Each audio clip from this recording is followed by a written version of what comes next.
Hey guys, tonight we're setting sail into the Viking Age. But not the battles, the raids, or the long ships crashing onto foreign shores you might expect. Instead, we're going to slip quietly into the ordinary days of people who lived in that world. What did their mornings look like when they woke inside wooden farmhouses? How did they prepare meals, care for animals, and keep their households running through the changing seasons? And what were the small, unnoticed details of a Viking's day that rarely find their way into stories of adventure? Tonight, we'll explore the rhythms of life that unfolded far away from raiding and conquests, the work, the food, the crafts, the long winters, and the quiet endurance of Viking men, women, and children. And before we begin, tell me in the comments, what city are you watching from, and what time is it for you right now? When you imagine the Viking Age, it's easy to think of long ships cutting through the mist, warriors raising axes, or explorers reaching new shores. But most Vikings lived far from those moments of drama. Their daily lives unfolded in quiet valleys, coastal villages, and wooden farmsteads, where survival meant tending to fields, herding animals, and following the steady rhythm of the seasons. A Viking household was often centered around the longhouse, a long, narrow building made of timber, turf, and thatch. Inside, smoke curled from a central hearth, filling the air with the scent of wood and cooking food. Light seeped in through small openings, but much of the house remained dim, especially during the long winters. Families and their animals often shared the same space, separated by wooden partitions. Cows, goats, and sheep provided warmth as much as milk or wool, their presence a reminder that in this world, every creature had its place in the cycle of survival. Morning began, not with the clang of swords, but with the simple work of kindling fires. Children might fetch water from a nearby stream, their breath rising in pale clouds on cold days. Women prepared meals, often porridge made from barley or oats, while men checked on animals or repaired tools. Bread, baked on flat stones or in clay ovens, was a staple. Salted fish, dried meat, and fermented dairy were common, their preservation essential in a land where winters were long and harsh. Clothing reflected both necessity and craft. Wool and linen were the primary fabrics, dyed with earthy tones from plants and minerals. A man might wear a simple tunic belted at the waist, trousers tucked into leather shoes, while a woman's dress was often fastened with brooches at the shoulders, layered for warmth. These garments were not only practical, but also reflected. Skill spinning, weaving, and dyeing were essential arts, carried out with patience and care. Children grew up learning by watching. Boys helped with farming, fishing, or woodcutting, while girls assisted in weaving, cooking, and tending to livestock. Play was not absent, though it often mirrored adult life, with carved wooden toys, bone dice, and games that prepared them for the responsibilities ahead. In these quiet moments of learning, the next generation was shaped. Seasons dictated everything. In summer, days were long and filled with work in the fields, planting barley, rye, or flax. Autumn was a time of harvest and preparation, storing grain, drying fish, and slaughtering livestock to ensure food for the winter. Winter itself was not idle, but it shifted life indoors, spinning wool, carving wood, telling stories, and repairing. What would be needed when spring returned? Each season brought its own rhythm, a balance of endurance and resourcefulness. Religion was woven into daily routine. Small offerings to household gods or ancestors might be made before meals. Symbols, carved into wood or worn as pendants, reflected a worldview that saw the sacred in both grand and ordinary things. Myths and sagas were told in the evenings, their echoes shaping not just entertainment, but identity. And while raids and voyages shaped the Viking reputation, they touched only part of the population. For most, life meant farming, crafting, trading, and raising families in a landscape both beautiful and unforgiving. The glamour of battle was far away. The reality of life was in the creak of a loom, the smoke of a hearth, the steady steps of oxen plowing a frozen field. The Viking Age, when viewed through daily life, was not about sudden bursts of violence, but about endurance, ordinary days repeated with patience, skill, and care. The longhouse, more than a building, was the heart of Viking life. Measuring, sometimes up to 30 meters in length, it was built to endure both time and climate. Walls of timber were often insulated with turf, giving them a green earthen look when viewed from outside. Roofs, steep and heavy with thatch, shed snow and rain, while doors were low to preserve heat, requiring all who entered to bow slightly. In this way, the very architecture shaped daily habits, reminding each person of humility before stepping inside. Inside, the central hearth burned almost constantly, not just for warmth but also for cooking, drying clothes, and preserving food. The smell of smoke was ever present, clinging to garments and hair. Soot blackened the rafters, while flickering firelight cast shifting shadows across the wooden beams. Beds lined the walls, sometimes raised slightly off the ground, layered with straw, animal skins, and woven blankets. Privacy was minimal. Families lived close together, their lives shared in sound, sight, and smell. Meals were modest, but filling. Alongside porridge and bread, stews simmered in iron cauldrons, blending whatever was available: meat, beans, root vegetables, or herbs. Dairy products were especially important. Butter, cheese, and fermented milk added variety to diets that might otherwise become repetitive. Honey was the main sweetener, rare and precious. And mead, a drink of fermented honey, was prepared for both everyday gatherings and special feasts. Salt, harvested from seawater or traded for, was vital for preserving fish and meat, making it a commodity of great value. Food preparation itself was a daily rhythm. Women often managed the tasks of grinding grain on hand, corns stirring heavy pots, and churning butter. The sounds of these activities, stone turning against stone, wooden spoons scraping pots, were as much a part of the Viking soundscape as the creak of ships at sea. Clothing, too, was more than necessity. It was a sign of identity. Fine weaving marked skill, and colorful dyes, deep blues from woad, yellows from birch leaves, reds from madder, roots added quiet pride to a wardrobe. Wealthier families could import silk or decorative trimmings from abroad, while poorer ones made do with simpler, coarser cloth. Metal brooches not only fastened garments, but served as ornaments, while belts carried tools, knives, or small pouches. Every item had function, but beauty was not forgotten. The daily work of men extended beyond farming. In coastal areas, fishing shaped survival, with nets cast from boats or weirs set in shallow waters. Inland, hunting and trapping provided not just food but furs for warmth and trade. Woodworking was another constant presence. Axes, plows, and carts all required repair. The Viking world was filled with timber, and skill with the axe was as valued as skill with the sword. For women, domestic life was far from idle. Beyond food preparation, weaving and spinning demanded endless patience. Wool was sheared, washed, carded, spun into thread, and then woven into cloth on large, upright looms. The rhythmic thump of loom weights and the steady shuttle of weaving threads filled the longhouse with sound during the darker months.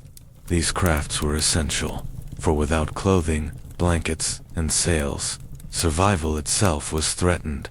In fact, a well-made sail woven from wool and coated with fat or tar for durability could be more valuable than a sword, for it carried ships across seas. Children's play often reflected these adult roles. A carved wooden horse or a small toy boat might mirror the animals and ships that filled their world. Games with bones, stones, or sticks, pastime, but they also taught dexterity, strategy, and cooperation. These quiet amusements prepared them for adult life, though play itself was cherished in moments of reprieve.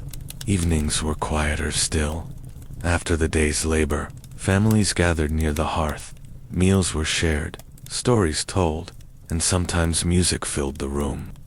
Simple instruments like lyres, horns, or bone flutes offered melody, while voices recited sagas or sang ballads that kept memory alive. In these stories, heroes, gods, and ancestors blended, shaping how the people saw themselves within the wider world. Life in the Viking Age was rarely easy, but it carried a rhythm that connected generations. The creak of the loom, the hum of bees in summer, the crackle of firewood in winter all were threads in the fabric of daily existence. Where modern eyes might search for drama, the Vikings found meaning in endurance, repetition, and the turning of the seasons. The Viking world, though rugged and often harsh, was not without order. Villages and settlements functioned under a system of law and assembly. At the heart of this was the thing-a-gathering, where disputes were settled, agreements were made, and justice was spoken aloud beneath the open sky. Men gathered in a circle, often on a mound or a field marked for such meetings, while the law speaker recited rules from memory. No written codes guided them, but centuries of oral tradition gave shape to justice. The atmosphere was not always solemn. The assembly was as much a social occasion as it was political. Farmers, traders, and craftsmen brought their grievances, but they also exchanged news, bartered goods, and reinforced bonds of kinship. Daily trade within villages followed simpler forms. A farmer might trade butter for fish, or wool for iron nails. Coins did exist, often from distant lands like the silver dirhams of the East, but bartering was more common in everyday life. The Vikings were a people tied deeply to the flow of exchange, not only in markets abroad, but in the steady pulse of their home communities. Trade was not merely economic, it was relational, a means of weaving the village together. Social gatherings played a central role in knitting lives into a shared fabric. Feasts, held after a good harvest or two, mark important events, were moments when the hardship of daily labor gave way to celebration. Long tables were set, lit by the glow of oil lamps or torches. Mead flowed, roasted meats were carved, and bread was passed hand to hand. Songs filled the hall, some boasting of battles, others recalling ancestral tales. The skald or poet held a special place in these evenings, for his words could elevate the mood of the hall, immortalize deeds, and remind listeners of who they were. Religious belief was not confined to temples or formal rites, but infused the daily rhythm of life. A woman placing bread on the table might whisper a small offering to the household spirits. A farmer sowing seed might murmur a hope that Freyr, god of fertility, would grant a good harvest. Children were told stories of Thor's thunder, not as distant myths, but as explanations of the storms above. Sacred groves, stones, and springs were often near at hand, and offerings, whether a carved figurine, a bowl of grain, or even an animal sacrifice, were given with solemn respect. Death, too, was never far from thought. Life was fragile, shaped by illness, accident, or conflict. Funerals were both sorrowful and affirming, bodies laid in boats, surrounded by goods they might need in the next life, or placed in mounds that rose as markers on the land.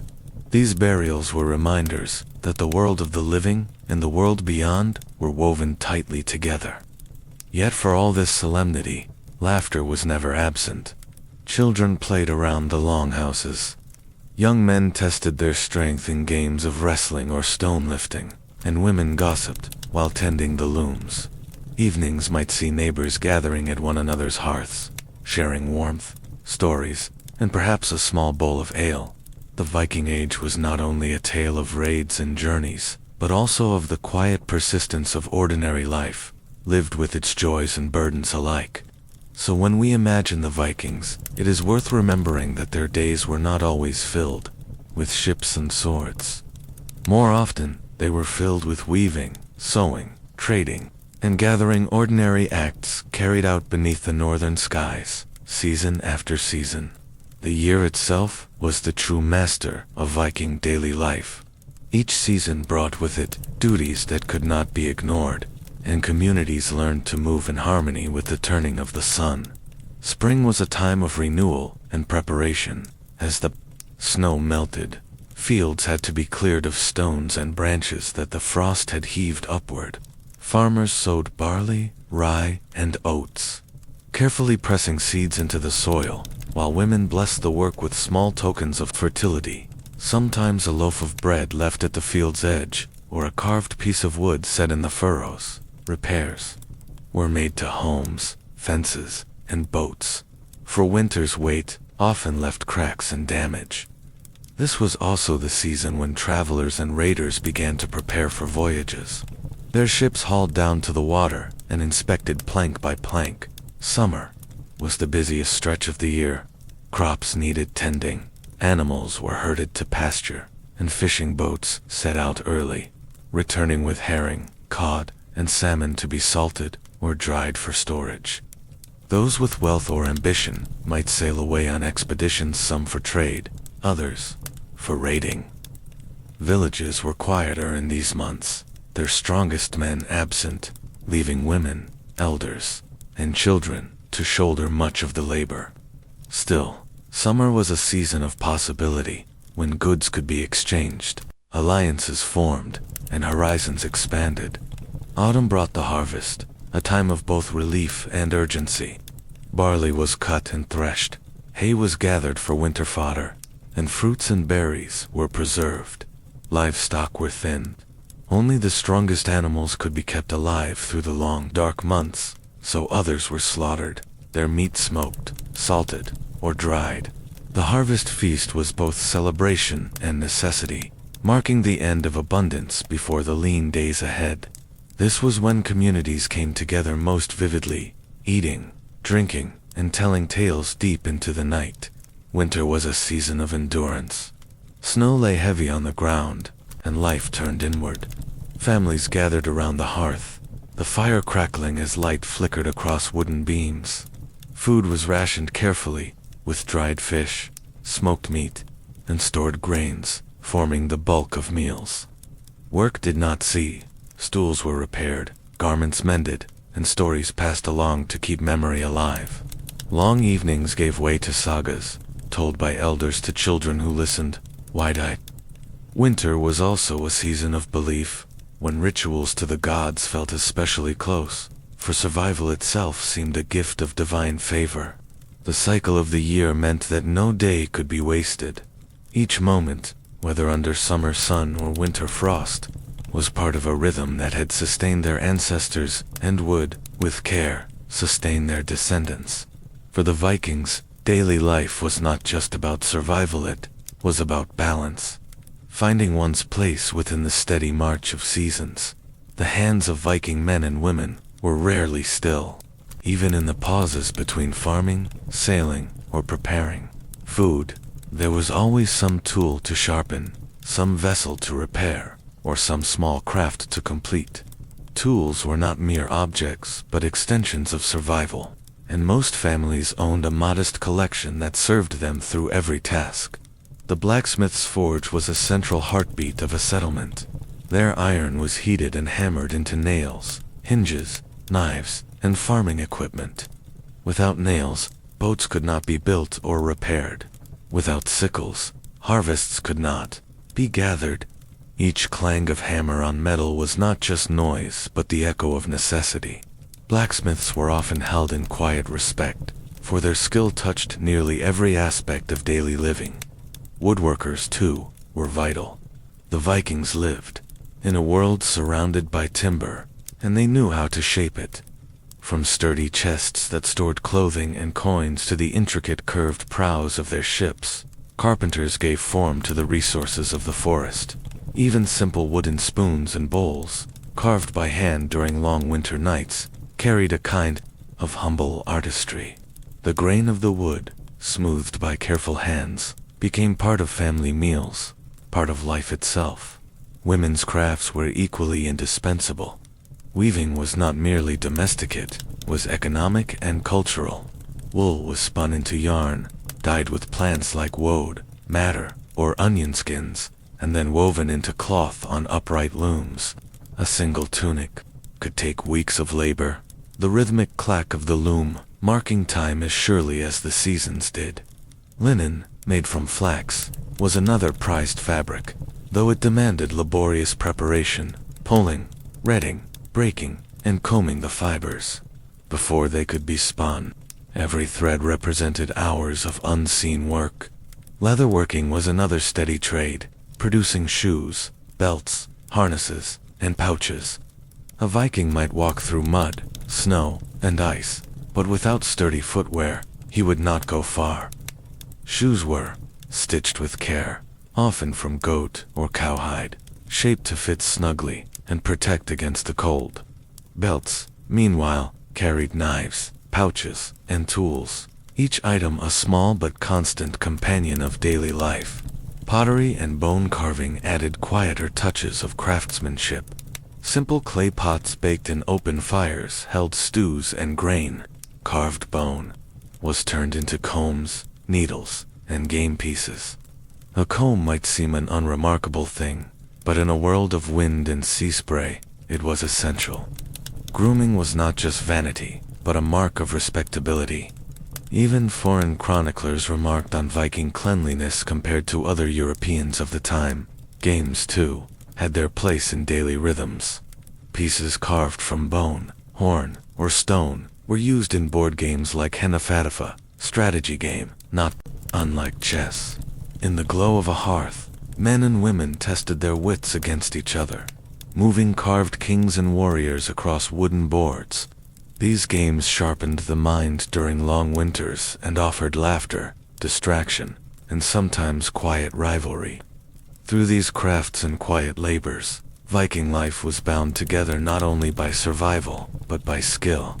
Each object with a shoe, a spoon, or a cloak carried with it the time, patience, and endurance of its maker.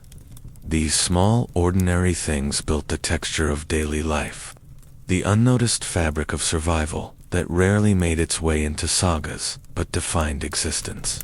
Nonetheless, movement was a constant feature of Viking life, though many imagine them only as raiders crossing vast seas. The truth was that most journeys were much shorter and far more ordinary. A farmer might travel only a few miles to a local gathering, or a trader might take goods downriver to a nearby fjord. Boats were essential even for these modest trips, as waterways provided easier travel than the rough and forested land. A small, flat-bottomed boat might carry sacks of grain, bundles of wool, or even livestock across narrow stretches, linking farms and settlements in quiet but vital networks.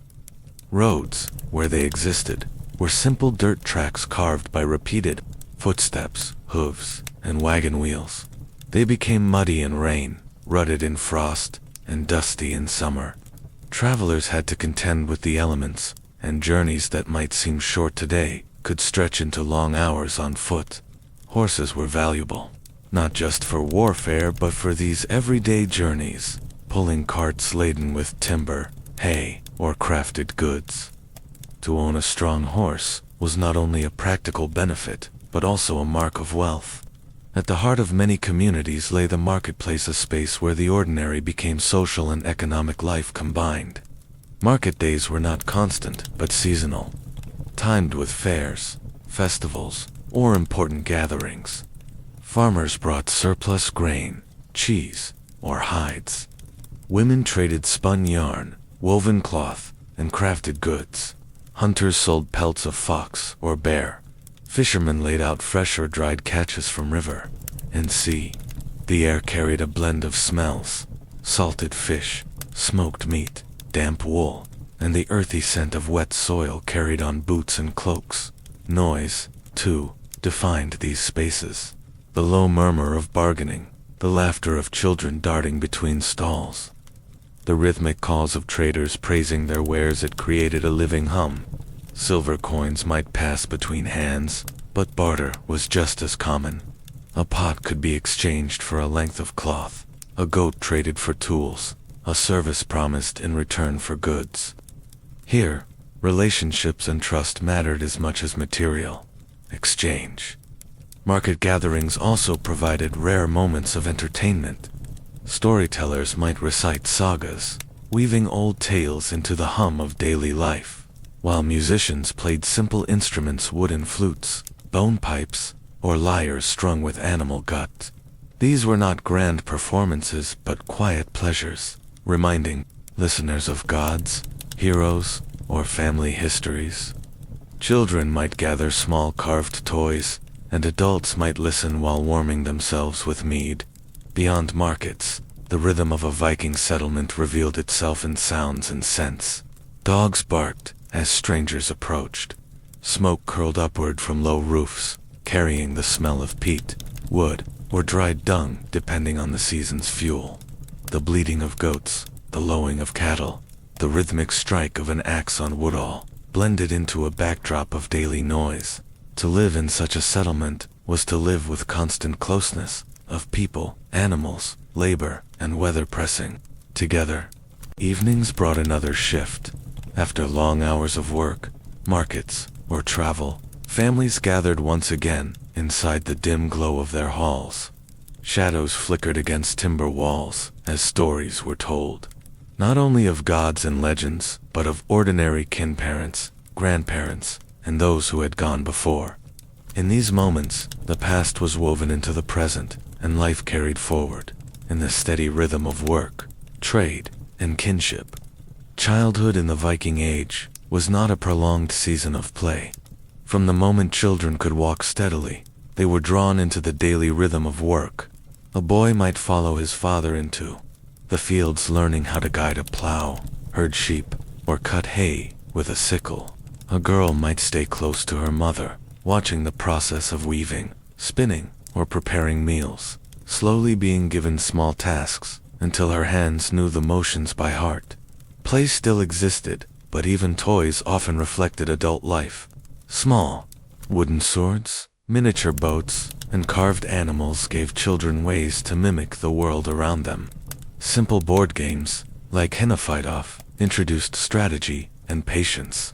These games were as much about sharpening young minds as they were about amusement, preparing children for the complex adult world of farming, trade, and kinship. Education was practical and oral. Most Vikings could not read or write in the way we imagine today, though runes were known and carved into wood, bone, or stone for short inscriptions. Instead, learning came through memory, repetition, and listening. Elders told stories, not just for entertainment, but for instruct. Sagas, proverbs, and family histories taught lessons about honor, loyalty, and caution. Through such storytelling, children absorbed the values and wisdom of their community. Songs also played their role in memory. A chant might teach the right order of tasks in flax preparation. A rhyme might remind a child how to herd geese or care for sheep. These were not written manuals, but living instructions, woven into words that were easier to recall. Knowledge lived in people, passed down directly through demonstration and sound. Elders themselves carried great importance in this system. Grandparents and older relatives, no longer able to perform heavy labor, became repositories of memory. They recalled old harvests, harsh winters, and the outcomes of disputes. A young person might sit at their side in the long evenings, absorbing not only tales of gods and warriors, but also advice about when to plant barley or how to read the signs of approaching weather. The authority of age came not from wealth or strength, but from experience. Women, too, played an essential role in education.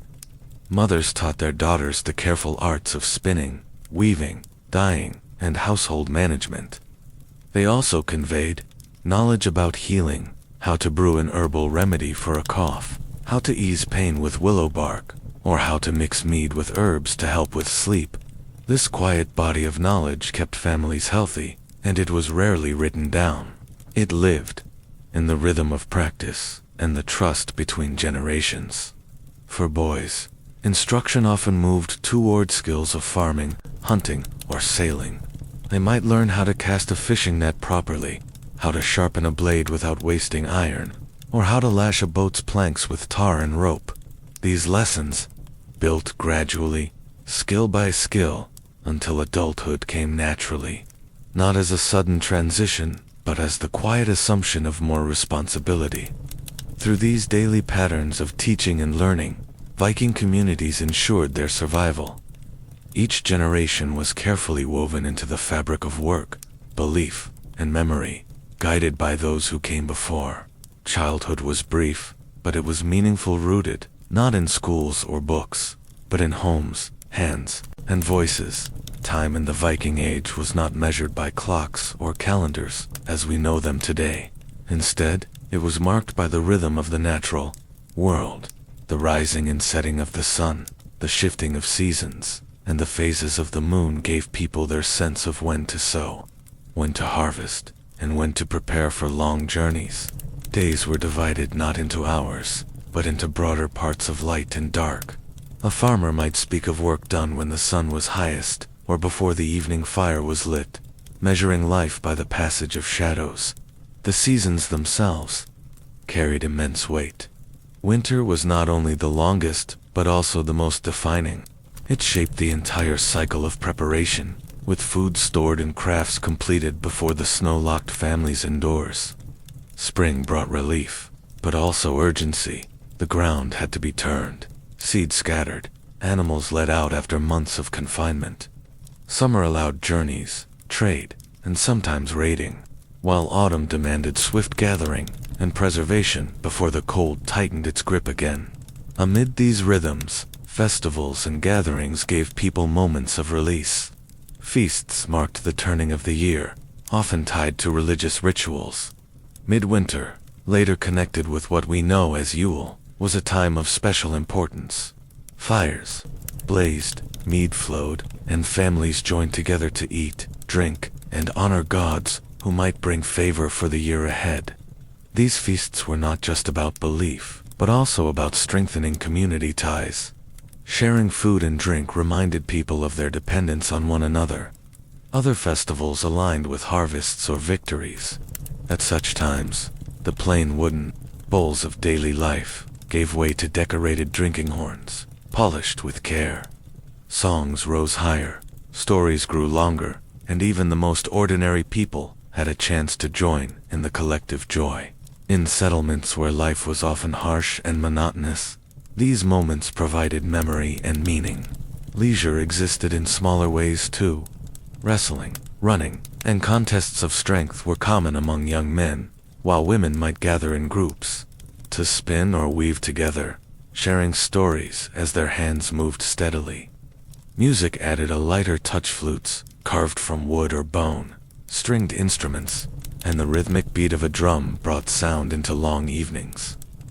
Poetry was another cherished pastime. Skalds or poets composed verses not only to praise leaders, but also to capture daily events or natural beauty. The art of weaving words was admired, and even in simple homes, a well-crafted verse might be remembered and repeated.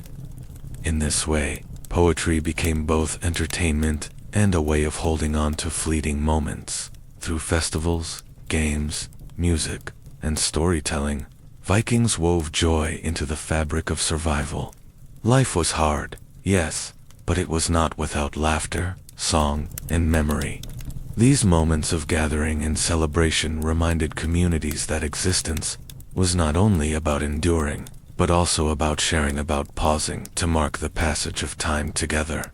Health in the Viking Age was fragile, and people lived with the awareness that illness could strike suddenly, and often fatally. There were no hospitals or formal doctors as we know them today, but communities relied on healers who combined practical remedies with spiritual practices. Herbs were gathered carefully from meadows, marshes, and forest edges. Plants, like yarrow, to stop bleeding, juniper, to cleanse wounds, and angelica, which was valued not only as food, but also for its medicinal qualities. Wounds from farm work, hunting, or battle were treated with poultices made from crushed herbs, mixed with animal fats or honey. Honey, in particular, was prized for its ability to preserve and heal. It was not only a sweetener, but also a medicine, smeared onto cuts to protect against infection. For internal ailments, teas or broths steeped with herbs were given, though the boundary between food and medicine was often blurred. Superstition was never far from such healing. Charms and incantations were whispered as remedies were applied, with the belief that words themselves carried power. Rune symbols carved on wood or bone were sometimes inscribed to ward off illness or summon strength. The line between faith, magic, and medicine was not sharply drawn. It was all part of one worldview that saw the physical and spiritual as deeply entangled. Cleanliness was another part of health, and the Vikings cared for their appearance far more than the stereotype of unclean raiders suggests. Excavations have revealed combs, ear spoons, and tweezers made from bone or antler, showing that grooming was common. Weekly bathing was practiced where possible, often on what we might call washing day. Hot springs in some regions were used, not only for warmth but also for soaking and cleansing. Children too were given care, though their survival was uncertain. Mothers passed down knowledge of herbs and charms to daughters, ensuring that healing traditions continued. Midwives assisted in childbirth, relying on experience and prayer, for the risks were high. Many women bore charms or amulets during pregnancy, believing these would protect both mother and child. Illness, injury, and healing were accepted as part of life's cycle, yet they were never faced without effort. From the careful use of plants to whispered blessings over wounds, the Vikings approached health with both practical skill and spiritual faith, weaving together remedies of the earth with beliefs that reached toward the unseen. Food shaped the rhythm of Viking life, and every meal reflected both the harshness of the northern climate and the resourcefulness of those who lived within it. Unlike the feasts described in sagas, daily meals were simple, sustaining, and carefully prepared from what the land and sea offered. Bread was a staple, though it rarely resembled the soft loaves we know today. Viking bread was dense and dark, made from barley, rye, or oats. Wheat was scarce and precious, reserved for special occasions. Flatbreads baked on stone hearths, or iron griddles, were eaten daily, often alongside porridge, made from grains boiled with water or milk. A simple bowl of porridge might be flavored with berries, nuts, or honey when available, turning an ordinary dish into something of a treat. Meat and fish were essential sources of protein, though how much a family ate depended on status and resources. Cattle, pigs, and sheep provided not only food, but also milk, wool, and hides, so livestock was rarely slaughtered without reason.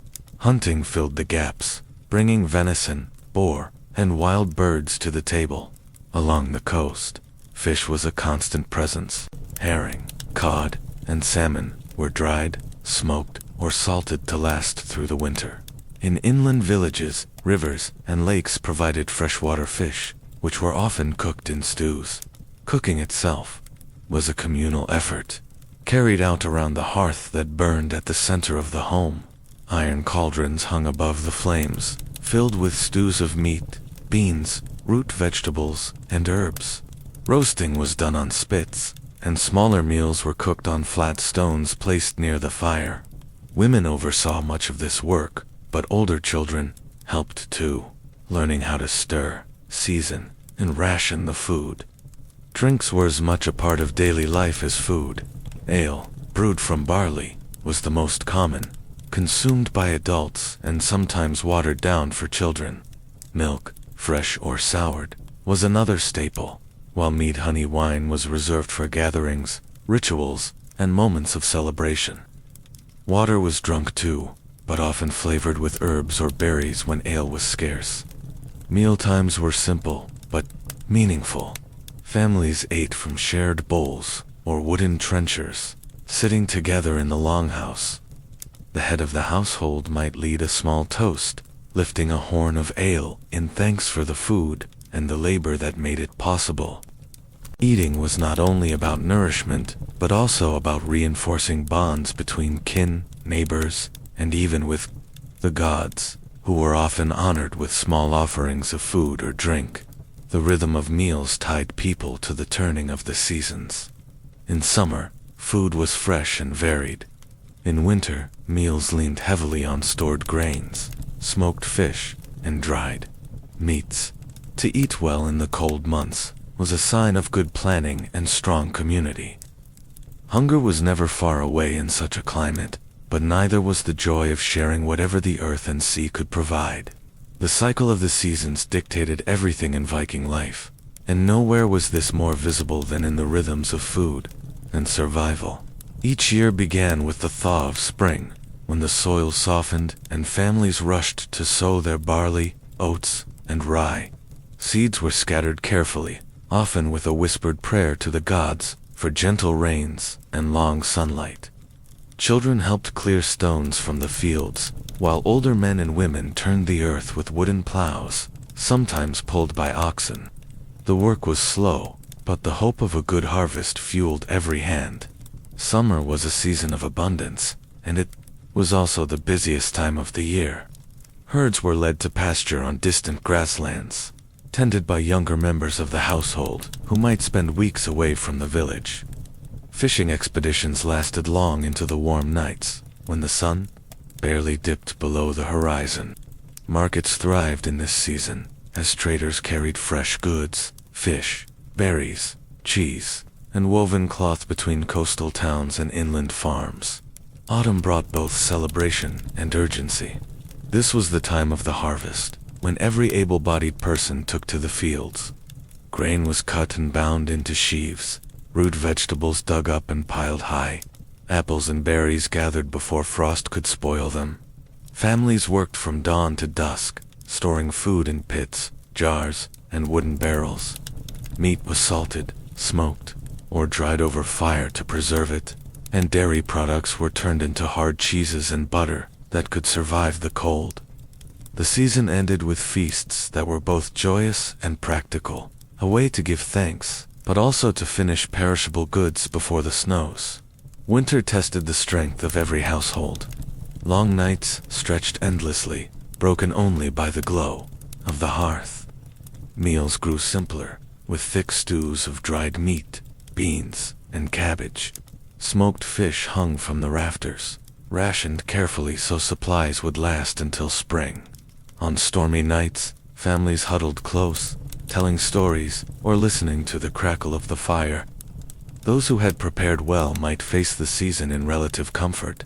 Those who had not could find themselves relying on neighbors, or in the worst cases, facing hunger. The turning of these cycles, sowing, harvesting, preserving, and surviving shaped the mindset of the Viking Age. Life was never static, and each season carried its own work, rituals, and challenges. A successful year was not only a matter of strength and skill, but also of careful planning, cooperation, and a measure of luck. To live in harmony with these rhythms was to live as a Viking, with eyes always fixed on the horizon of the next season to come. When we step beyond the Viking home and fields, another layer of life emerges: the social fabric that bound communities together. Viking society was built on a framework of kinship, honor, and obligation, and every individual had a place within it. Unlike the rigid feudal hierarchies that developed elsewhere in medieval Europe, the Viking world operated with a blend of freedom and responsibility. A man's worth was measured not only by his wealth, but also by his reputation, and a woman's influence reached farther than outsiders often imagine. At the heart of society was the family, or JT, a unit that stretched well beyond the immediate household. It included grandparents, cousins, and distant kin who shared obligations of loyalty and support. These bonds were not merely sentimental, were the foundation of survival. If a dispute arose, one did not stand alone. Kin were expected to provide witnesses, protection, and sometimes even financial compensation. Weddings were less about romance and more about strengthening these extended networks. forging alliances between families through carefully negotiated agreements. Within the household itself, roles were distinct but balanced. Men were often tasked with farming, raiding, or trading, while women oversaw the home and its resources. Yet the line between these responsibilities was not absolute. Women, especially those married to chieftains or wealthy farmers, managed estates, supervised servants, and made decisions about food stores, land, and livestock. The Old Norse word, husfru, lady of the house, was a title of respect, not subservience. She held the keys to the household chests, which symbolized her authority over the family's wealth. Children grew up within this framework of roles and obligations.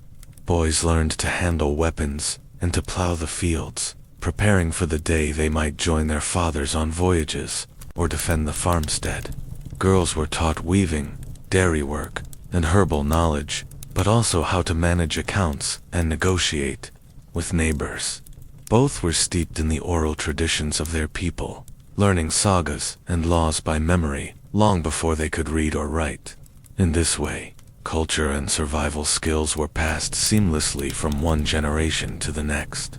Communities themselves were organized around local assemblies known as things. These gatherings were both political and judicial, where disputes were settled, laws recited, and agreements forged.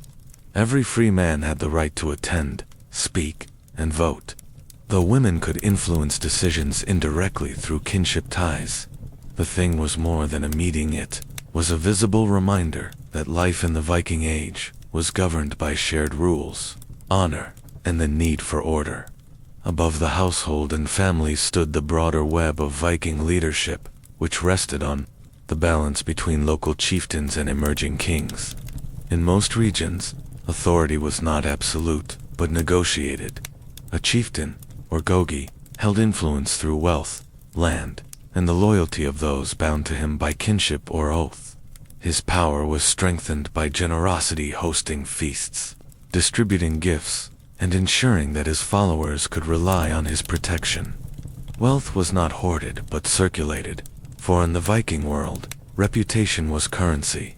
Over time, in places like Denmark and Norway, single rulers began consolidating power into kingdoms, though even the mightiest king had to respect the fragile fabric of allegiance. A ruler who failed to uphold justice, or who ignored the voice of the thing, could quickly find himself abandoned. Leadership was, in essence, a contract, protection, and prosperity in exchange for loyalty and service. Central to this system was the idea of honor and compensation. If one man wronged another, whether through theft, injury, or even killing, justice was not carried out by a central authority but through negotiation, arbitration, and payment.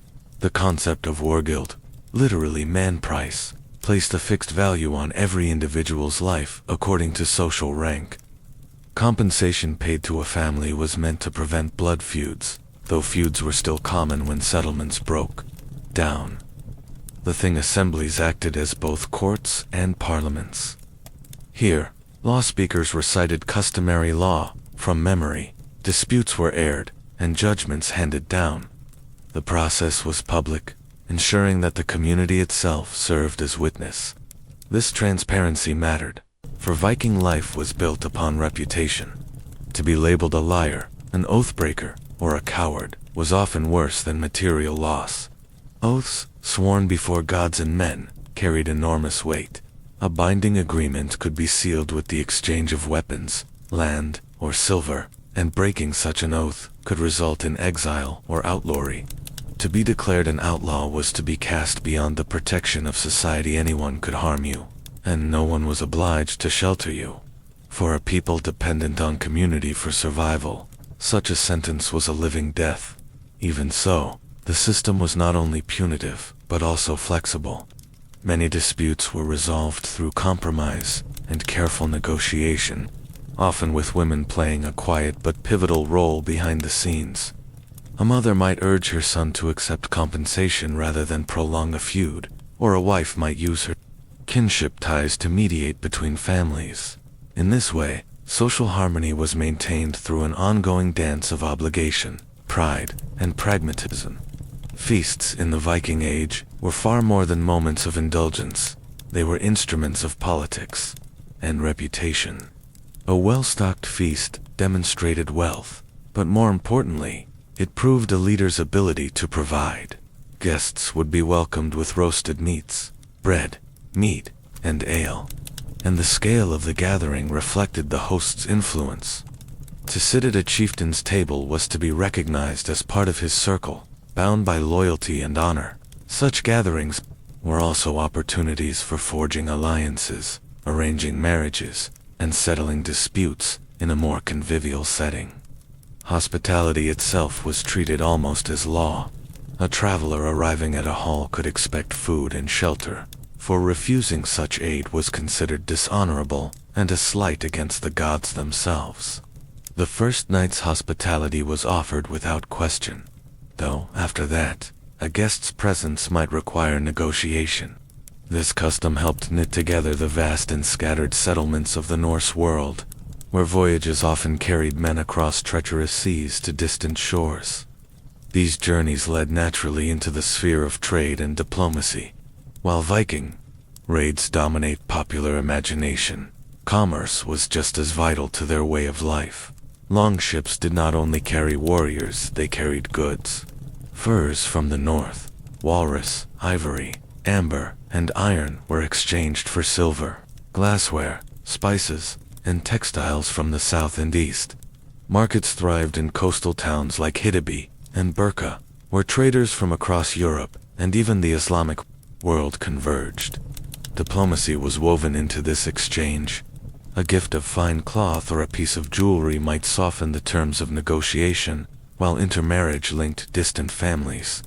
Leaders understood that strength lay not only in the sword, but also in networks of loyalty and trust. Even the sagas, filled with tales of conflict, record the importance of gifts and trade as means of maintaining peace. Reputation was the invisible thread binding all of this together. To be known as a generous host, a reliable trader, or a fair negotiator enhanced one's standing as much as skill in battle. Conversely, stinginess or dishonesty could mark a person as untrustworthy, closing doors to alliances and trade alike. In a society without written contracts, a man's word and the memory of his deeds were the strongest currencies available. Religion was not a separate sphere from daily or political life. In the Viking Age, was interwoven into every decision, every oath, and every community gathering. Before the start of a major meeting of the Thing, sacrifices might be made to the gods, appealing for wisdom and fairness. Animal offerings, usually cattle, horses, or pigs, were part of rituals meant to strengthen the community's bond with the divine. The blood of the sacrifice, sprinkled on participants, was a symbolic seal, a reminder that laws and judgments were not just human creations, but carried the weight of higher powers. Leaders often derived part of their authority from religious duties. A chieftain might serve as both political figure and religious officiant, conducting rites at seasonal festivals such as Bia. These ceremonies, held in great halls or at outdoor altars, reinforced his standing by linking him directly to the gods. The ability to host such rites demonstrated both wealth and favor with the divine, and those who attended left with a stronger sense of loyalty to their leader. Everyday spirituality was equally important. Amulets shaped like Thor's hammer were worn for protection, while runes carved into wood, stone, or bone were believed to carry magical power. When disputes or decisions weighed heavily, people might turn to divination, casting lots, interpreting dreams, or seeking the visions of seers, known as Vavlor. These women, respected for their connection to fate, could sway the choices of entire communities with their pronouncements. Rituals also marked the milestones of life. Births were celebrated with naming ceremonies, often accompanied by the sprinkling of water and the bestowing of gifts. Marriages, as alliances between families, were sealed with both legal contracts and sacred rites. ensuring that both kin and gods bore witness. Death, too, was given its solemn due, whether through burial in simple graves or elaborate ship burials furnished with weapons, jewelry, and even sacrificed animals to accompany the deceased into the afterlife. These customs were not merely symbolic, they created cohesion by tying law, honor, and daily life to divine order. The Vikings ensured that their communities moved in harmony with a larger cosmic rhythm. Even when Christianity began to spread through the north, older traditions remained deeply ingrained, showing how essential spiritual practices were to the fabric of Viking society. The Viking Age is often imagined as a society of free farmers and fearless warriors. Yet beneath that image lay a clear hierarchy. At the base of this structure were the thralls, enslaved men and women who performed the hardest labor. They worked the fields, tended livestock, fetched water, and carried out tasks that freed others for farming, trading, or raiding. Thralls could be war captives, debtors, or even individuals born into slavery, and their presence was a constant reminder of the divisions within society. Above them stood the carls, the freemen. These were the backbone of Viking communities: farmers, craftsmen, sailors, and traders.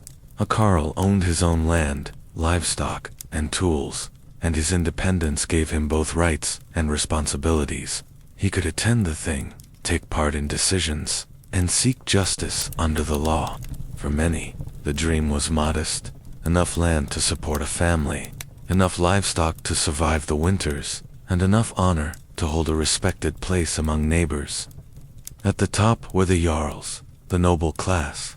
These chieftains and leaders owned large estates, commanded war bands, and hosted feasts that reinforced their prestige. Their halls were centers of power, where gifts were exchanged and decisions made that affected entire regions. A jarl's wealth was measured not only in silver, but also in followers, loyal men who expected generosity in return for their service. Despite these divisions, the lines between classes were not always fixed. A thrall could, in rare cases, earn freedom and become a freedman. A carl, through success in trade, farming, or battle, might rise in wealth and influence, even marrying into a more powerful family. Reputation played a role as important as birthright. Courage, generosity, and reliability could elevate a man's standing, just as cowardice or dishonor could drag him down. Women, too, occupied varied positions, depending on class. A noblewoman could command considerable authority, managing estates and forging alliances, while the wife of a freeman played a vital role in sustaining the household economy. Thrall women, however, bore the greatest burdens, often subjected to both labor and exploitation, with little hope of reprieve. Inequality was thus woven into daily life, accepted as the natural order of things. Yet even within these ranks, each person contributed to the survival of the community. The thrall's toil, the carl's steady farming, the jarl's leadership, all were part of a system that, despite its inequities, kept the Viking world functioning. For many outside Scandinavia, the Vikings are remembered first and foremost as raiders, long ships appearing suddenly along coasts, rivers, and monasteries. Yet to the Vikings themselves, warfare was not just plunder. It was a social function, a way of gaining honor, wealth, and status. To take part in raids was almost a rite of passage for young men, proving their courage and securing their place in the community. Raiding was also a practical extension of Viking economics. Farms in Scandinavia could be harsh and unforgiving. Land was limited, winters were long, and resources scarce. A successful raid might bring home silver, livestock, and even captives who could be sold as thralls for chieftains. The wealth gained through raiding allowed them to host feasts and reward their followers with gifts, maintaining loyalty and reinforcing their power. Yet Viking violence was not unrestrained chaos. Within their own communities, rules governed how disputes were settled. Feuds between families could spiral dangerously. But the assembly, existed as a place where compensation known as wergeld or man price could be agreed upon instead of endless bloodshed. If a man was killed, his family could demand silver or goods equal to his social standing. To ignore this system was to risk outlawry, a punishment so severe it essentially stripped a man of all protection. When violence spilled beyond their homelands, however, different rules applied. Foreign monasteries, towns, and villages were viewed as legitimate targets. The riches of Lindisfarne, or the silver crosses of Irish churches, were considered spoils of war, taken without guilt. What seems like ruthless pillaging to us was, to the Vikings, both survival and opportunity. Not all raids were small-scale, either. Some became large expeditions, with multiple ships under the command of ambitious leaders. These ventures could establish winter camps abroad, raiding repeatedly in the same region.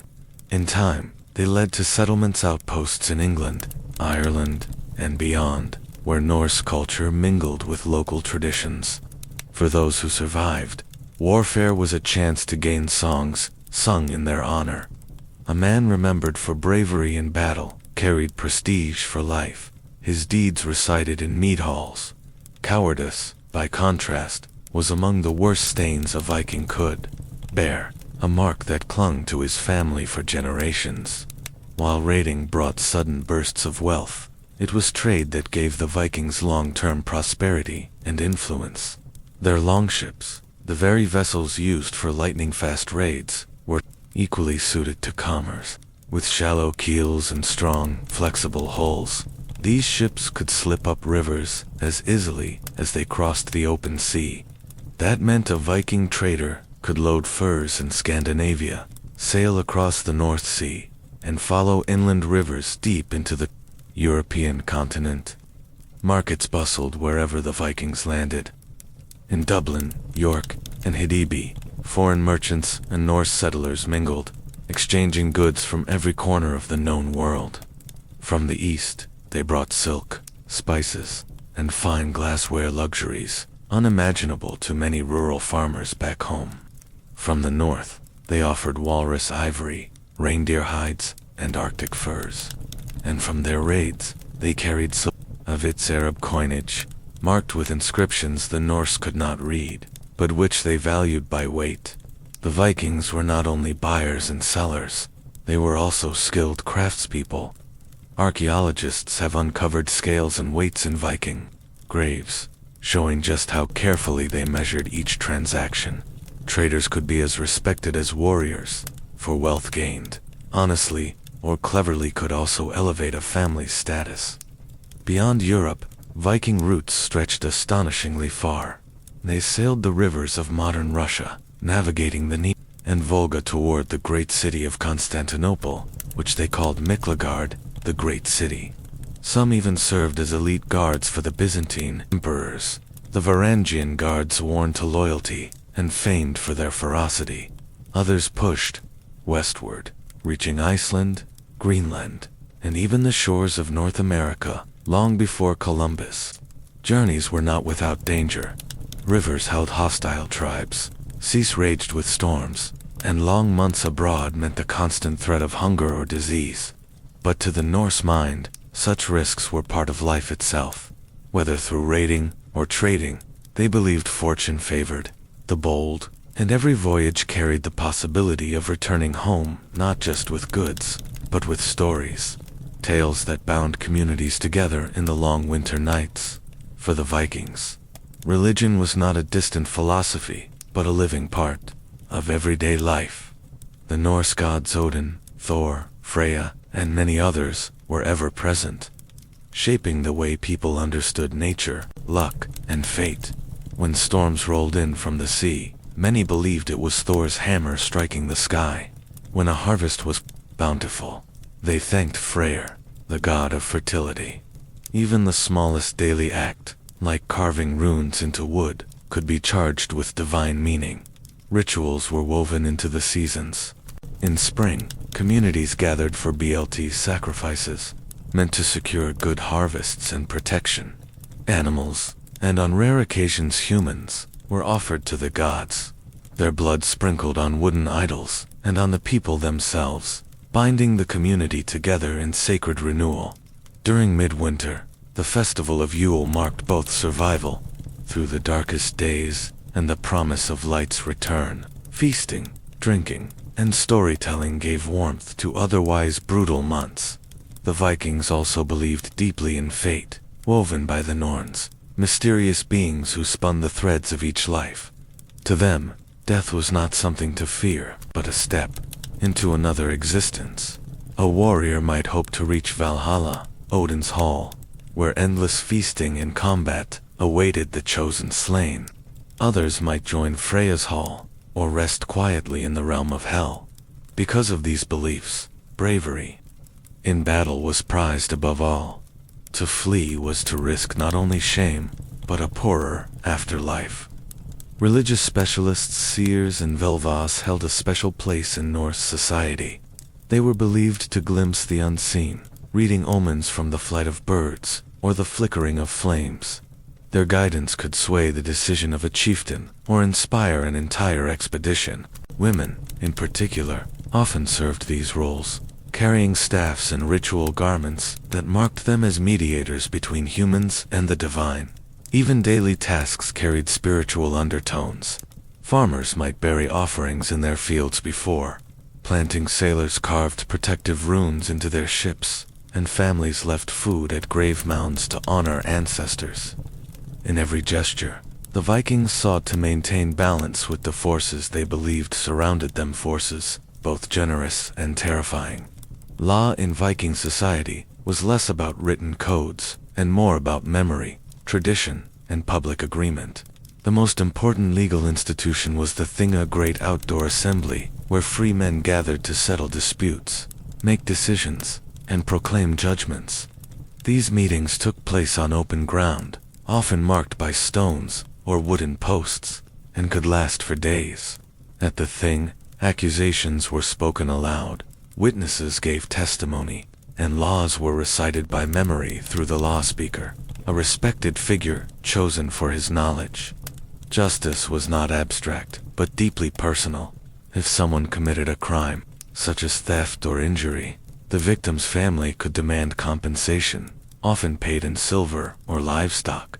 This system, known as Wurgeld manprice, assigned a value to each life according to social rank.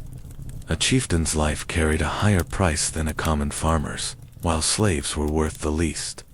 If disputes could not be resolved peacefully, feuds sometimes erupted, but the Thing sought to limit bloodshed by offering lawful alternatives. At the heart of Viking society was the household, or longhouse community. Extended families often lived together under one roof, working the land collectively. Women managed domestic affairs, controlling food supplies, overseeing textile production, and maintaining order when men were away. Far from powerless, Viking women could inherit property, request divorce, and even manage farms independently. Marriages, however, were usually arranged to strengthen alliances, with dowries of land, livestock, or silver forming part of the negotiation. Children grew up in this world of duties and expectations. From a young age, boys learned to farm, fish, or fight, while girls learned weaving, cooking, and household management. Yet children also played games. Wooden toys, bone dice, and ball games carved from stitched leather have been found by archaeologists. Storytelling too was central, with sagas and heroic tales passed from elders to the young, instilling values of courage, loyalty, and honor. Slaves, or thralls, were a visible part of daily life, captured during raids or born into bondage. They performed the hardest labor, tending fields, chopping wood, or serving households. Unlike free men and women, they had no legal rights and could be bought or sold. Yet in some cases, thralls could eventually earn or be granted freedom, entering society as freedmen with limited but real rights. This balance of freedom, responsibility, and hierarchy gave Viking communities their structure. Every person had a place, from the powerful chieftain hosting feasts in his longhouse, to the farmer tilling his field, to the thrall laboring in silence. Together, they formed a society both practical and deeply bound by shared custom. Work in the Viking world followed the steady rhythm of the seasons. During spring and summer, men and women alike labored in the fields, planting barley, oats, and rye. They cut hay for livestock, gathered herbs, and fished the coastal waters. Autumn was a season of harvest, but also preparation, smoking fish, drying meat, storing grain, and slaughtering animals that could not be fed through winter. Winter itself was quieter, filled with indoor tasks, repairing tools, carving wood, mending nets, and weaving textiles by the fire's glow. Craftsmanship was highly valued. Viking blacksmiths forged not only weapons but also nails, hinges, and farming tools, items without which no community could function. Woodworkers carved ships, furniture, and simple bowls, while women spun wool and wove cloth on upright looms. Many households specialized in certain crafts, producing goods for local trade or for markets held at larger settlements. Amber beads, soapstone vessels, and finely decorated brooches reveal a society that cared as much for beauty as utility. Trade bound these scattered communities together. Viking farmers exchanged butter, wool, or hides with neighbors in return for fish, iron, or salt. On a larger scale, merchants traveled to bustling ports like Hiddeby and Burka, where stalls offered everything from furs and honey to imported glassware and silks. Silver coins flowed in from as far as the Islamic world, while walrus ivory and reindeer antlers traveled outward. Even remote farms felt the reach of this economic web, as exotic objects occasionally made their way into humble longhouses. Festivals punctuated the year, breaking the monotony of work. Seasonal gatherings combined religious rites with feasting, music, and games. The Midwinter Festival JL honored both the gods and the ancestors, with sacrifices of animals, plenty of ale, and days of storytelling. Springtime brought rituals of fertility and renewal, while autumn sacrifices marked the end of harvest. These occasions reinforced bonds between families and neighbors, creating a sense of unity that carried communities through the darker months. Music and entertainment played their role as well. Bone flutes, wooden lyres, and rattles provided simple melodies, while skalds recited sagas and poems that preserved history in verse. Wrestling, horse fighting, and board games like Hennefataf gave amusement during long winter nights. The combination of song, story, and shared drink ensured that, even in an age of hardship, joy had its place. By weaving together labor, trade, and celebration, Viking society balanced survival with expression. Life was not only toil in the field or struggle on the sea. It was also shaped by craftsmanship, storytelling, and ritual that gave meaning to their days. Beneath the practical routines of farming, sailing, and trading ran a deeper current, the Viking belief in fate. To the Norse mind, every man and woman lived under the watchful threads spun by the Norns, three mysterious beings who dwelt near the roots of Yggdrasil, the world tree.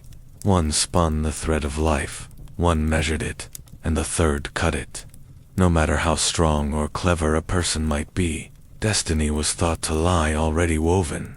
This sense of inevitability gave both courage and comfort, for death in battle, illness, or accident was part of a larger pattern none could escape. Yet the Vikings did not surrender entirely to fate. They sought knowledge of what lay ahead through seers, known as Volvas, often women revered for their wisdom. These figures practiced seer, a form of magic involving chants, staffs, and trances. A Volva might be invited to a hall during winter, seated on a raised platform, and asked to foretell fortunes for families, or even entire communities. Her words carried weight, shaping decisions about voyages, marriages, or disputes. Magic and ritual bled into daily life in smaller ways, too.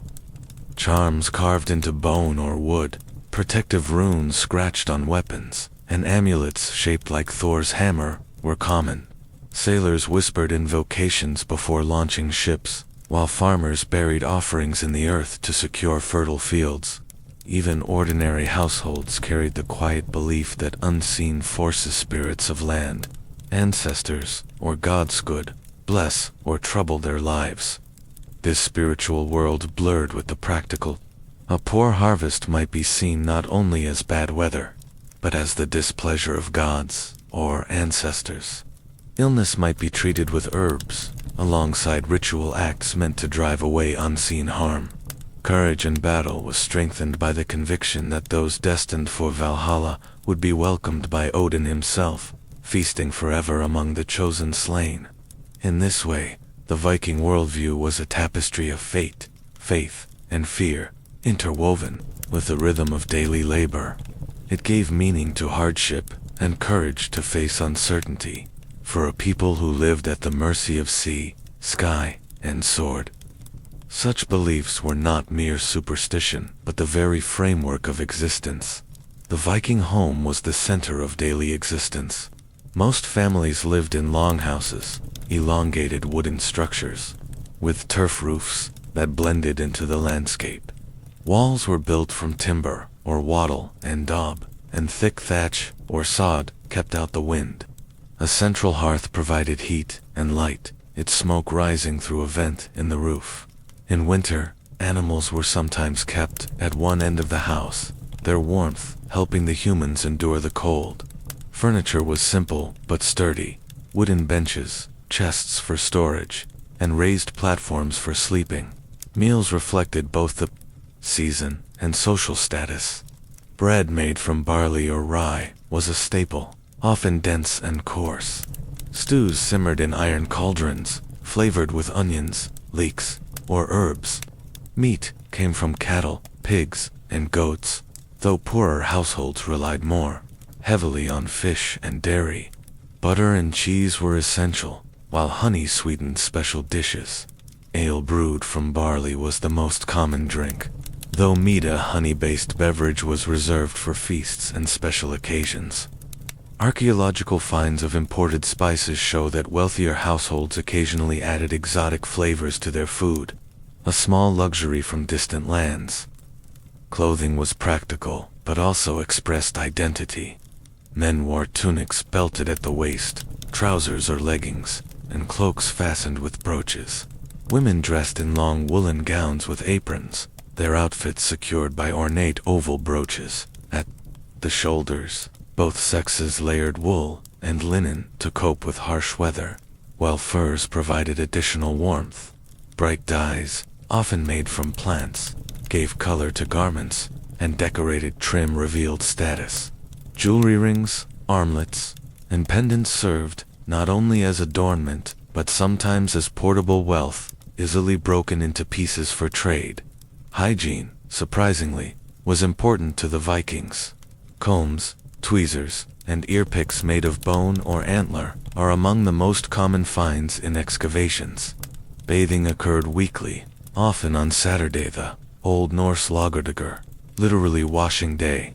Hot springs in Iceland became communal bathing spots, while elsewhere people relied on heated water in wooden tubs. Two neighbors in medieval Europe, the Vikings' emphasis on cleanliness set them apart, earning both respect and suspicion.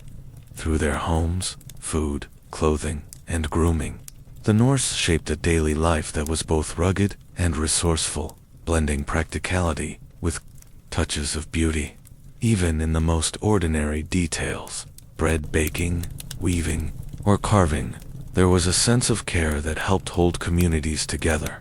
When we piece together the fragments of Viking life laws carved into memory rather than stone, families, bound by loyalty and survival, the endless cycle of work in field and forge, the hum of markets and the songs of festivals, the quiet belief in fate and unseen powers, the warmth of long houses, the taste of coarse bread and ale, the brightness of dyed wool against gray winters, and the careful grooming tools tucked into every household we begin to see not a world of unrelenting violence, but one of persistence.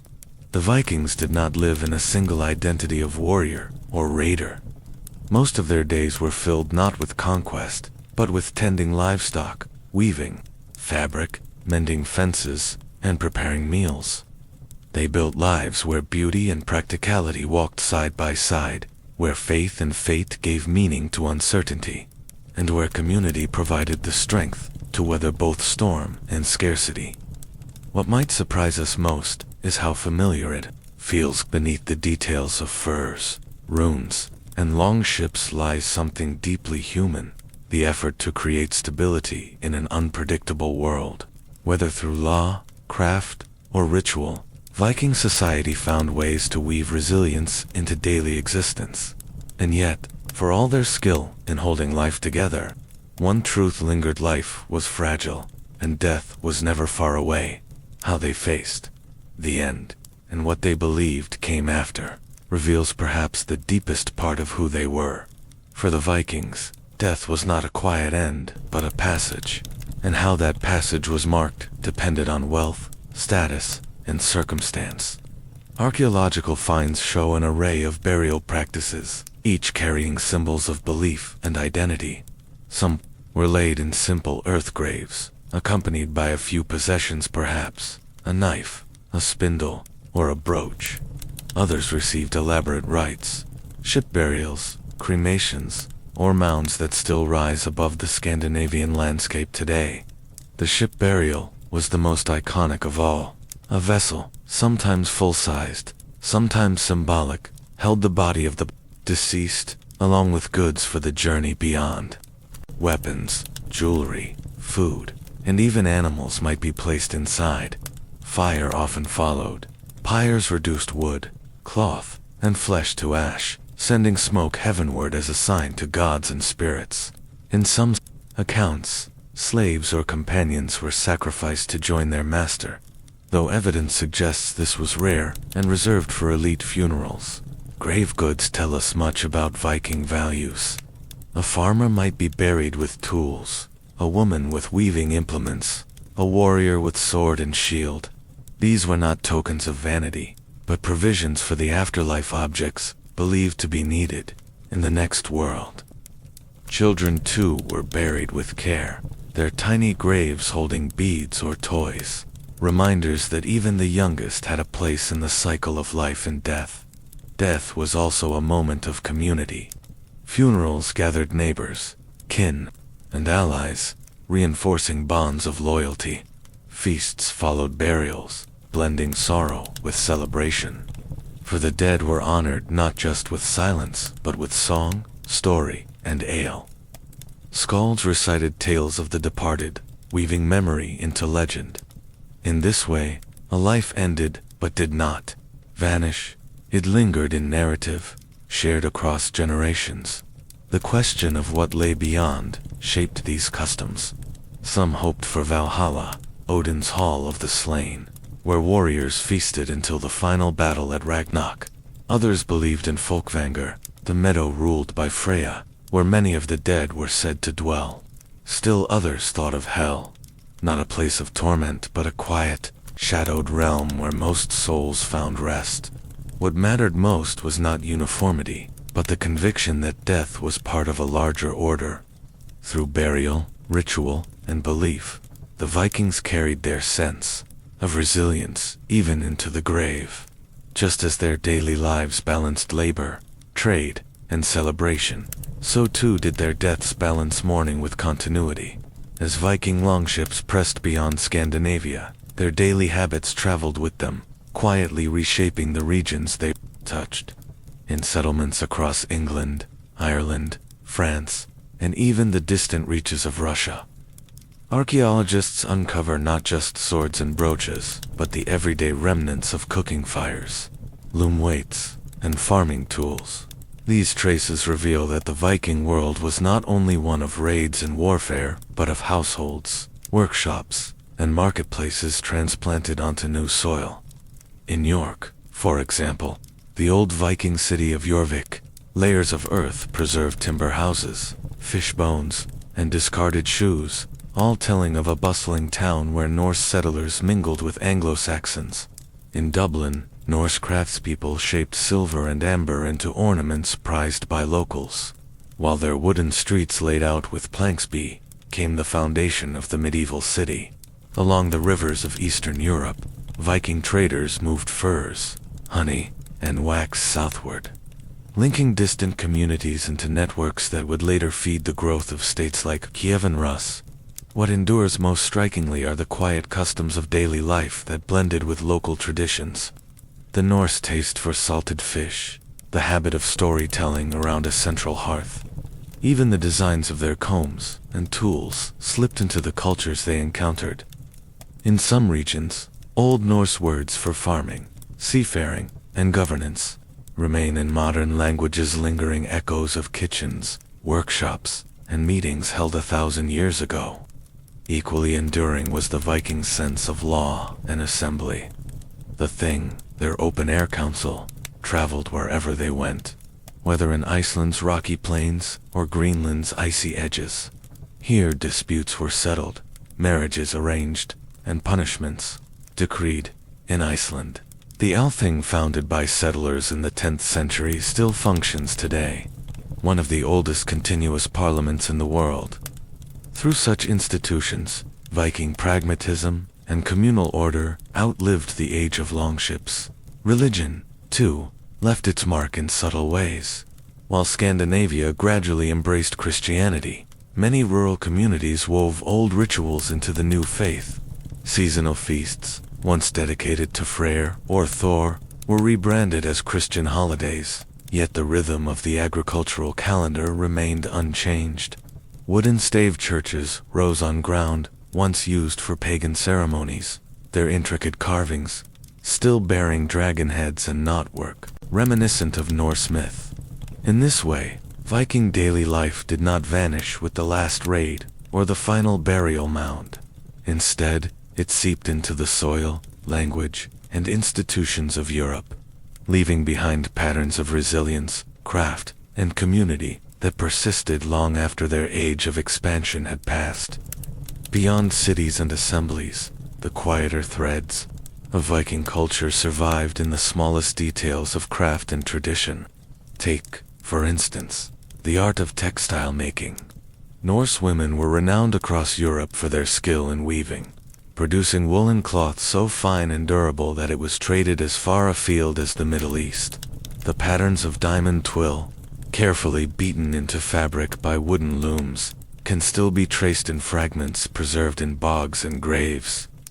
These designs, passed through generations, carried whispers of color, warmth, and identity that clothed entire households.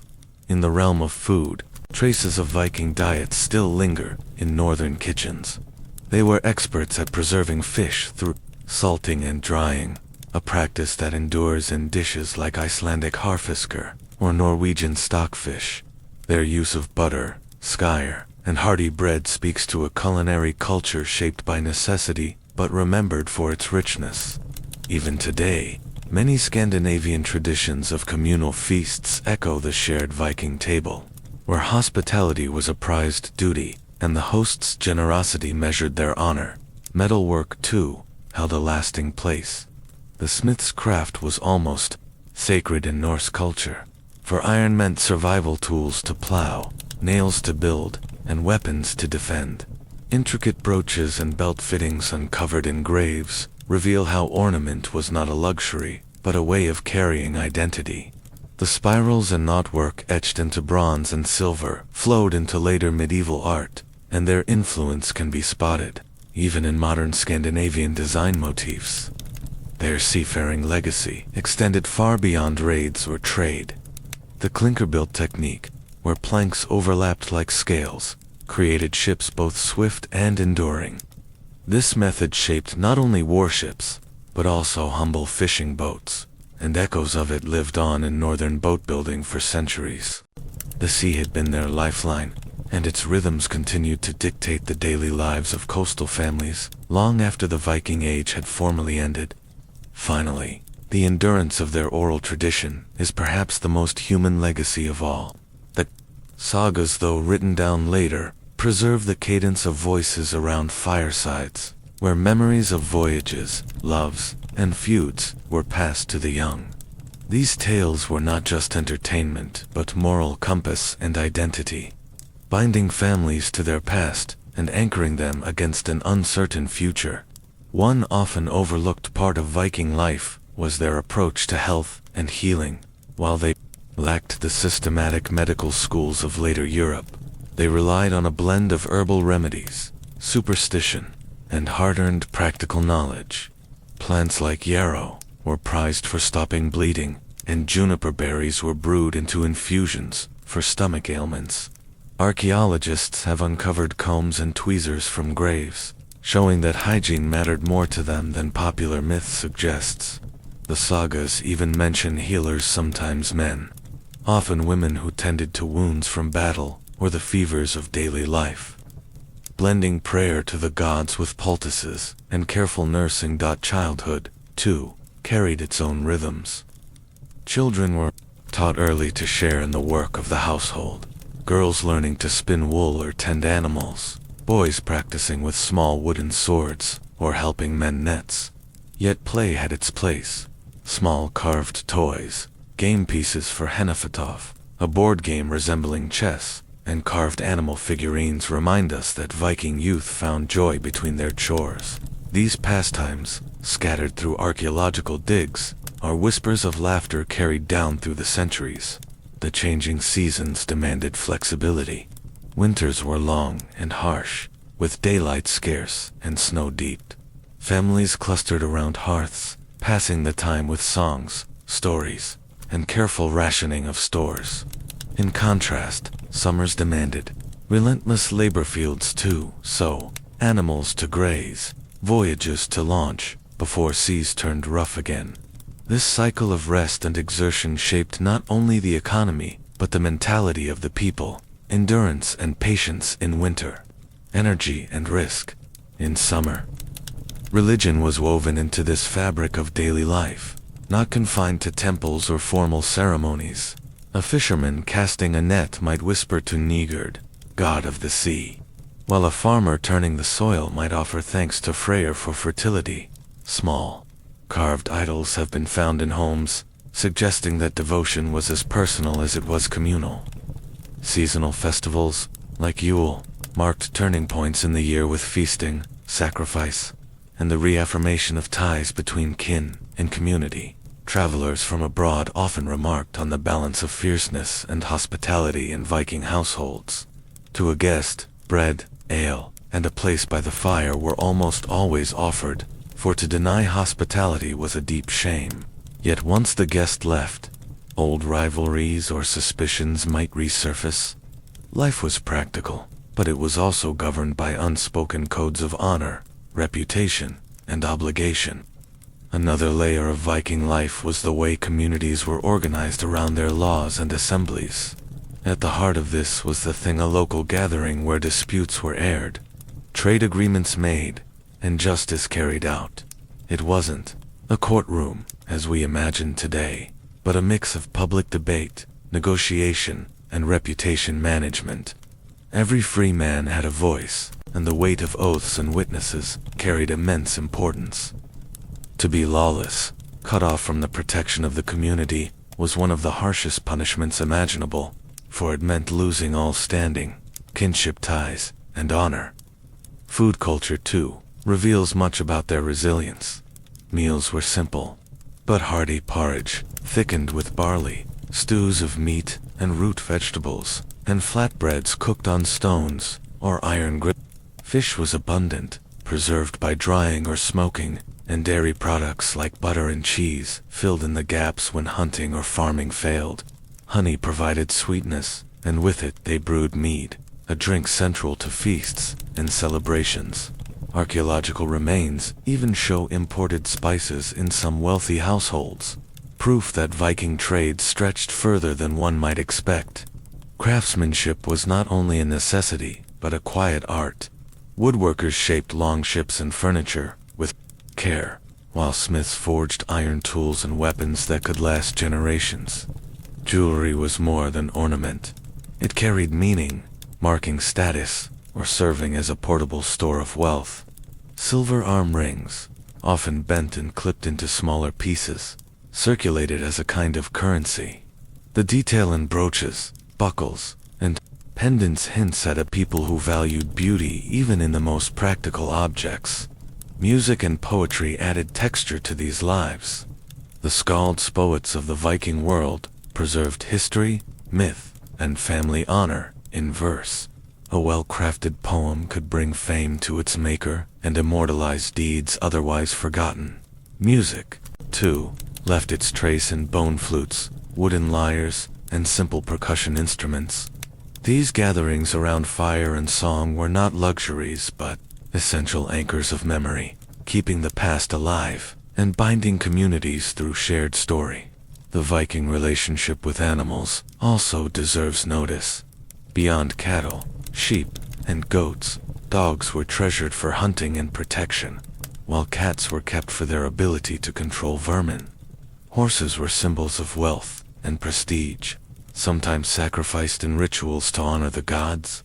The closeness between humans and animals in Viking households was not sentimental in the modern sense, but deeply practical, a bond of survival and ritual significance alike. Travel was a thread woven into the fabric of Viking life, not only for raiding or conquest, but for the simple exchanges that bound their world together. River routes and coastal paths were lifelines, with families making seasonal journeys to markets, neighboring villages, or sacred sites. Small rowing boats served local needs, while the famed longships carried them across seas. Yet for all their oceanic fame, much of Viking travel was far more ordinary muddy tracks winding through forests, crossings on makeshift ferries, and carts pulled by oxen or horses over uneven ground. Clothing told a quiet story of both necessity and pride. Men often wore woolen tunics belted at the waist, with trousers tucked into sturdy boots, while women favored long dresses fastened with brooches at the shoulders. Linen undergarments offered comfort, and wool cloaks provided warmth against harsh winds. The dyes, made from plants and minerals, gave earthy reds, yellows, and blues that brightened gatherings.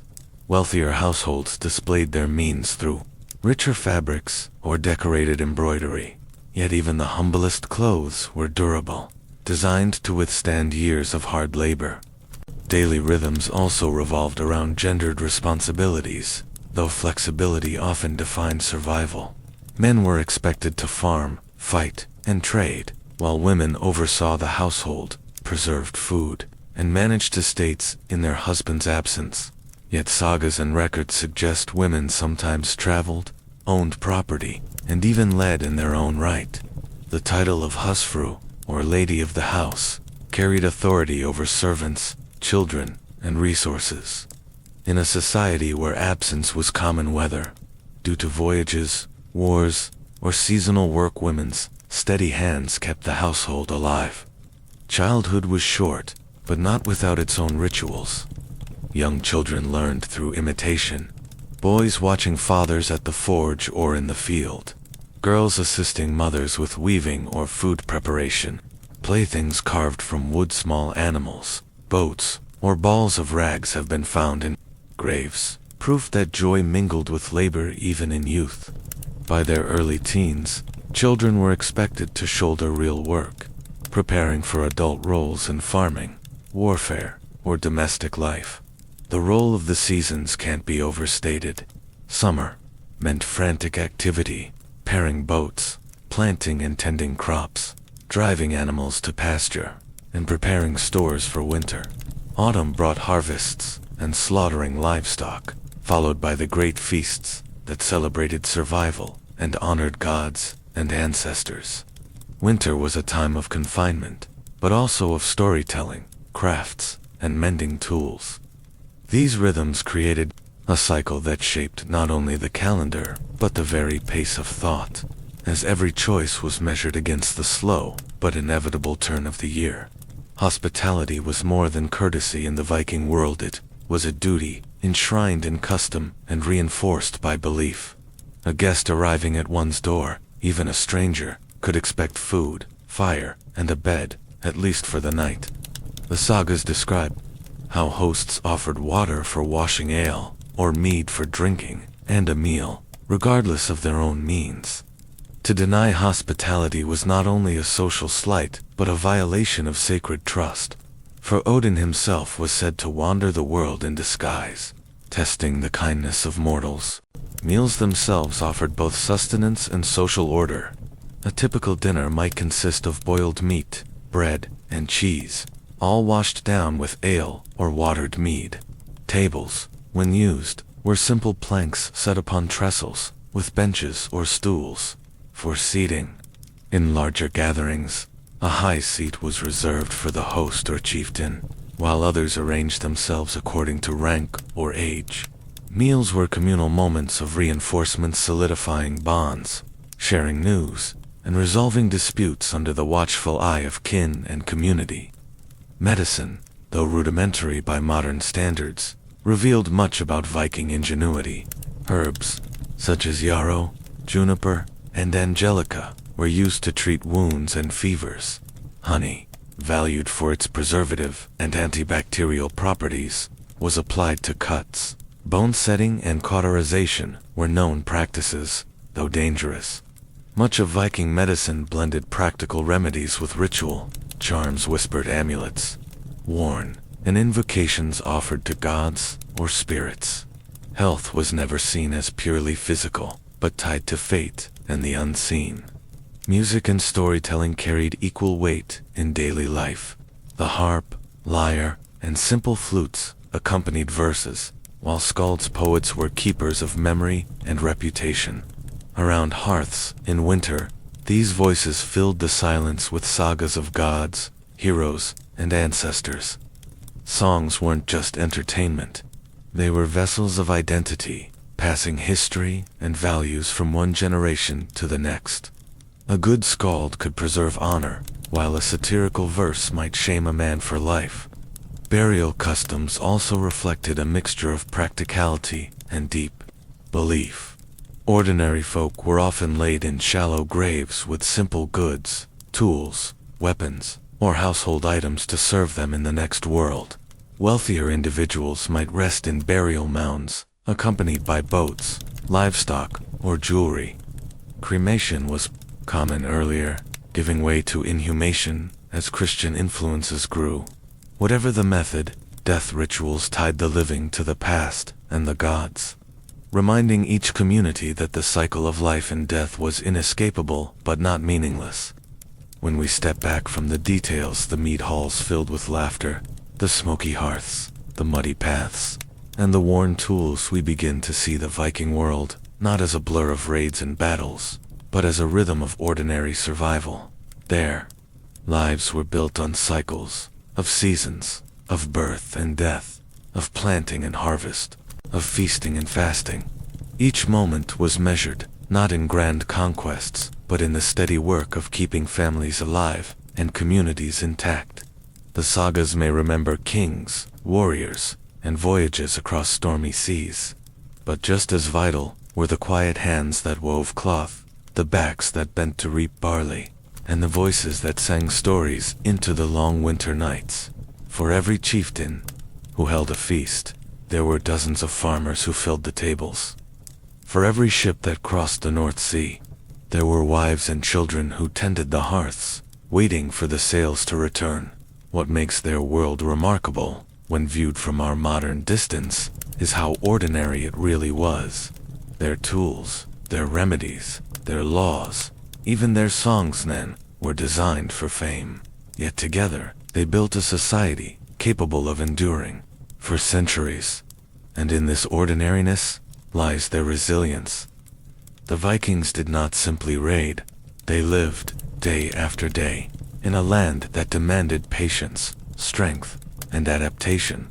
As we close our journey through their daily routines, one might wonder if a Viking farmer or weaver could stand here now and look at our own lives of electric light and endless choice. Would they find us more fortunate or simply more distracted? And perhaps more importantly, What small, ordinary things in our lives today will seem extraordinary to those who come after us.